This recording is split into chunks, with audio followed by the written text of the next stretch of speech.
sabe o que foi o episódio Multi 21 do GP da Malásia na carreira de Sebastian Vettel? Eu sou a Natália De Vivo e eu vou contar essa história a seguir. Antes, eu só peço que vocês deixem bastante joinha ainda aqui no começo do vídeo e considerem se inscrever aqui no canal.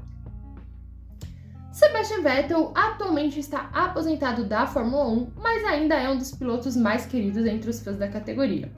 Acontece que essa sua personalidade carismática e tão adorada entre os apaixonados por velocidade nem sempre esteve tão presente, e um episódio que mostra bastante isso é o Multi 21 do GP da Malásia de 2013, há mais de 10 anos, mas que ainda é constantemente relembrado. Aquela marcava apenas a segunda etapa do campeonato, e o alemão chegava empurrado por uma terceira colocação conquistada na corrida de abertura do calendário, que foi o GP da Austrália, e ainda teve a vitória de Kimi Räikkönen. Ele tinha a missão de defender o seu título conquistado em 2012, na verdade ele ia defender mais um título, porque em 2013 ele chegou com a missão de conquistar o seu quarto campeonato, e o playboyzinho alemão, como era bastante conhecido na época, mostrou que ele estava disposto a fazer qualquer coisa para sair vitorioso ao final do ano e colocar as mãos em mais um troféu, em mais um Mundial da Fórmula 1. A classificação lá em Sepang aconteceu debaixo de bastante chuva e, como já era esperado, o Vettel foi quem conseguiu a pole position da corrida. Enquanto isso, seu companheiro Mark Webber, o outro personagem essencial e importantíssimo desse caso Multi 21, alinhou apenas na quinta posição do grid de largada. Bom, autorizada a saída no domingo, foi um verdadeiro bololô, um melee, porque estava chovendo. O Fernando Alonso, que saiu no segundo, ele acabou se afobando, freou depois de que devia, acabou batendo na traseira do alemão, danificou sua Ferrari, escapou da pista, enfim, foi um verdadeiro caos. Mas após os primeiros giros, a água já cessou e, como o tempo na Malásia é bastante quente, a pista rapidamente começou a secar. Daí, na quinta volta de 56 previstas para aquela tarde, a rodada de pitstops, a primeira rodada pelo menos de paradas da prova, já começou a ser feita com os pilotos indo aos boxes para calçar os pneus slick, os pneus de pista seca. Depois dessa primeira janela de pitstops, quem apareceu na primeira posição do pelotão foi justamente o australiano Webber, enquanto seu companheiro alemão estava na segunda posição. Na primeira parte da corrida, o Webber usou pneus médios e Sebastian duros, enquanto na segunda a ordem acabou invertendo. Obviamente, consequentemente, Vettel começou a ganhar muita velocidade na parte final da disputa e também começou a se aproximar bastante ameaçadoramente da liderança de seu companheiro Mark Webber. Temendo uma briga interna na Red Bull, logo vieram no rádio para falar a famosíssima e ainda citada frase Multi 21 a Sebastian Vettel. Mas afinal, o que significa Multi 21? Não tem nenhum mistério, não tem nada numérico, nada astrológico. Multi 21 nada mais é do que o piloto 2, que seria o Mark Webber, se manter na frente do piloto 1, que seria Sebastian Vettel. Nada feito. Com 13 voltas pro fim, então, o 3 vezes campeão na época começou o ataque e assim uma chiadeira nos dois rádios começou.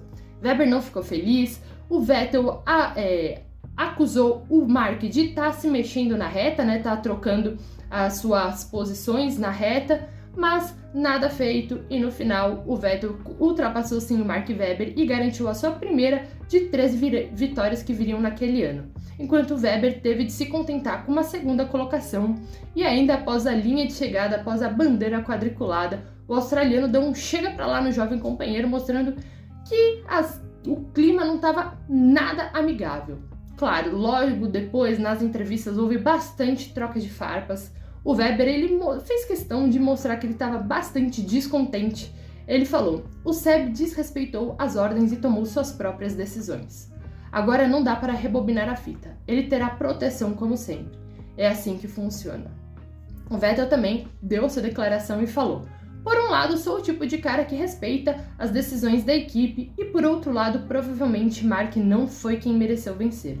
O ponto principal é que eu estava correndo, fui mais rápido, passei por ele e ganhei. Ou seja, ele não mostrou que estava muito arrependido, o Webber não estava nada feliz, mas apenas anos mais tarde, lá em 2018, que o Christian Horner ele deu uma explicada, ele resolveu falar, colocar às claras o que rolou mesmo, por que teve o Multi 21 e o Vettel não respeitou. O dirigente contou que no GP do Brasil de 2012, a última etapa do ano anterior, o alemão acabou prensado contra o muro pelo australiano ainda na primeira volta, ainda na largada, e que isso acabou resultando naquele acidente entre o Bruno Senna e o Vettel, que o Vettel acabou rodando. A sorte é que ele não danificou o carro na época, né? Acabou caindo pro pelotão, pro fundo do pelotão, e ele estava brigando pelo título, a briga estava bastante apertada com o Fernando Alonso. Depois o Vettel em Interlagos ele conseguiu ir escalando e cruzou a linha de chegada fora do pódio, mas um resultado suficiente para conseguir o seu tricampeonato. Apesar de ter conseguido o título, o Vettel mostrou que ele era rancoroso, ele guardou a mágoa e resolveu dar o troco com o famosíssimo episódio Multi 21. As relações dentro da Red Bull já não estavam muito boas, e daí no final de 2013 o Webber ele anunciou que ele estava se aposentando da Fórmula 1 e o Vettel continuou na Red Bull até o final de 2014, quando ele acabou se mudando para a Ferrari. Mas eu acredito que esse episódio do Multi 21 mostrou mesmo que o Vettel ele estava disposto a conseguir qualquer coisa. Naquela época ele realmente era um playboyzinho, como chamavam ele. Ele tinha essa fama de ser bastante marrento, muita gente não gostava dele e ele também fazia por merecer. Esse episódio do Multi 21 ficou aí bastante marcado na carreira dele. Bom, pessoal, o vídeo de hoje é esse. Eu estou começando esse canal, é um novo projeto meu, que eu quero falar mais sobre Sebastian Vettel, que é um piloto que eu sempre torci bastante. Comenta aqui embaixo se vocês conheciam essa história e aproveita e compartilha também com seus amigos para eles ficarem sabendo. Por hoje é só, valeu e até a próxima!